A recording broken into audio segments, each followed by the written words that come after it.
Hey, this is Janine with your Diamond Mentor Moment. I am your intercultural creativity and intercultural neurocreativity keynote speaker and facilitator.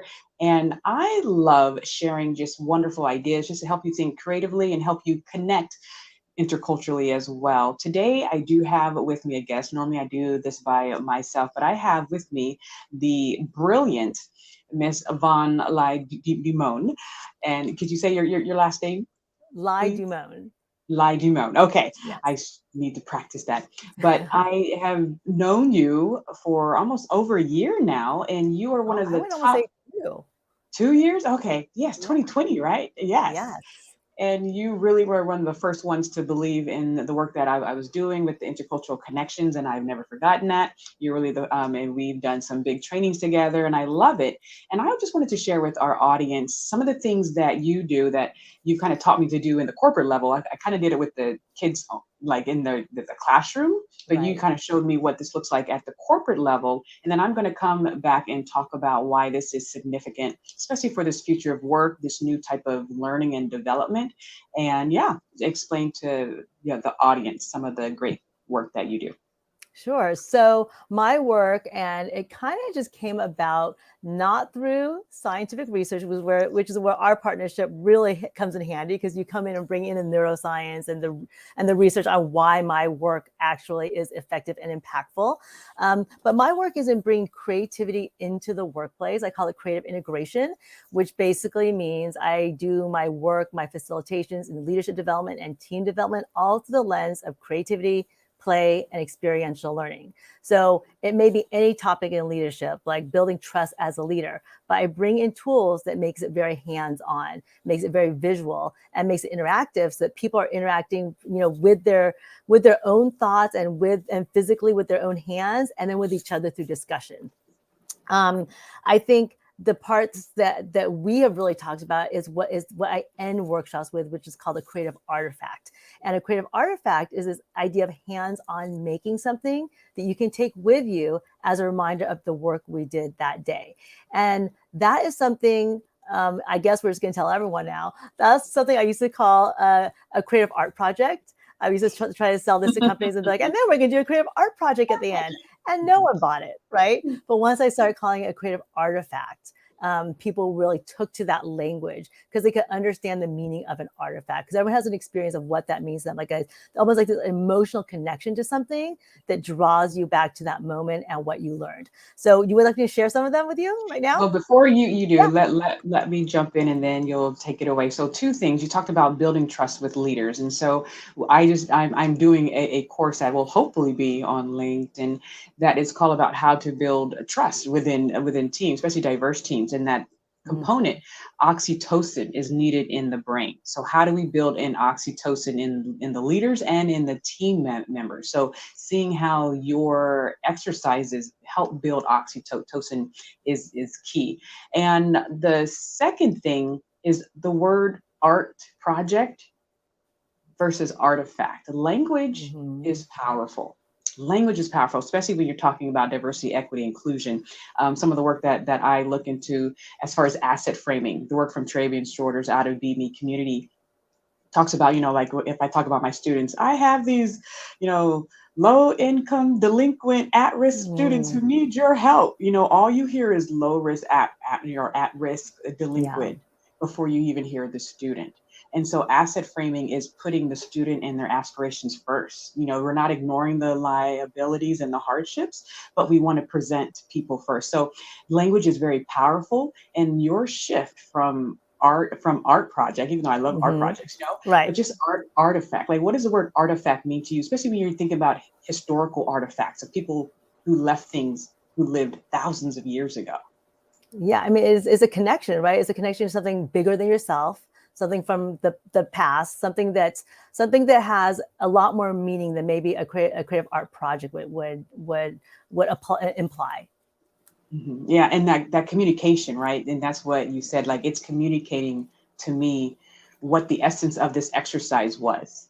And so you're going to share some of your artifacts, and then I'm going to Yes. share the research that is going to hopefully communicate the importance of incorporating this type of activity within the learning process, no matter what you're talking about, right? Math, Yeah. science, people development, diversity and inclusion work. Go for it. Absolutely. And what's interesting is I know that you worked in early stage education. So a lot of these artifacts are going to look very familiar to you, right? I love it. And So that's it doesn't, like bring them back to the basics, right? Bring them yeah, it back to the doesn't basics. matter if you're in preschool or it doesn't matter if you're an executive at a company. Like the idea of making something and creating something on your own with your hands is still as Mhm. powerful. And So there's a one TED talk who talks about that, about the importance of using your hands to develop and what that does in the brain. So I got to Oh, bring I that love up to you, that. and I'll Yes, send please that to do. you later. Okay. So one of the things that this is actually something that came to me because one of the participants in one of my workshops, she said that, she had her creative artifact with her and the work that I did really reminded her to be creative in all areas of her life. And she has shared a story with me where she was walking on the beach and collected rocks with her kids and started rock painting. I was like, I have not brought rock painting into it as a creative artifact into my work until she had mentioned it. So now that is one of my core creative artifacts is this idea of building grounding rocks. So a grounding rock is simply something I bring rocks, I bring markers, some word stickers, and whatever the workshop might be on is like this is where the creativity comes into, not just the physical hands-on creativity, but I don't tell people what to put on here, right? I give them a prompt. This is your grounding rock for the work we did today. So draw, paint, use words, stickers, whatever it might be, that's going to ground you into a learning point that most resonated with you. And that's all you really have to give people. And then they come up with something amazing. And this idea of having these rocks in front of them to literally hold onto and ground themselves. One particular workshop I like to use these in is the values workshop. What are your values? What are your character strengths? Because oftentimes when I am in a stressful situation, when I get nervous, the last thing I do is draw on my character strengths. But if I have my character strengths of curiosity and creativity on a rock right in front of me, I can literally, like right now, if I was very nervous about like talking to Janine Lefford on a LinkedIn Live, I could be like, I'm not nervous, I'm curious, or I'm creative, and literally hang on to that. So that's my grounding rock. So much there, really quick. So you can reappraise. The neuroscientists call that reappraisal, right? We also call it reframing, right? So having that grounding rock in front of you helps you to remind yourself that you have the power to reframe if you choose Mm-hmm. to do so. And how you frame something, how you label your emotions is a big way on the physiological reactions that you're going to have. Your action plan, right? The work from Dr. Lisa Feldman Barrett talks about emotional granularity. So how are you labeling your emotions? Oh So yeah. if you have your character strengths on how you want to label your emotional response to things, that is cool. That is cool. Yes. And so the research, that the main reason I wanted to do this with you, the research that I saw just looked at just different studies, and the main concept from the studies this man wrote, that Nazarian's conclusion is that this is more in the situation than in the person. Or to put it another way, what makes the difference to our behavior is less what we believe than the phenomenon of being reminded, even subconsciously, of what we believe.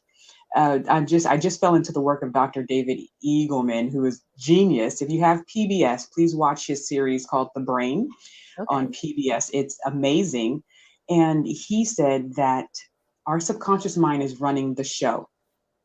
Then the funny part, he said, your conscious mind is the broom closet in the mansion of your brain. Mm, that's That just so made me interesting. laugh. And so Yeah.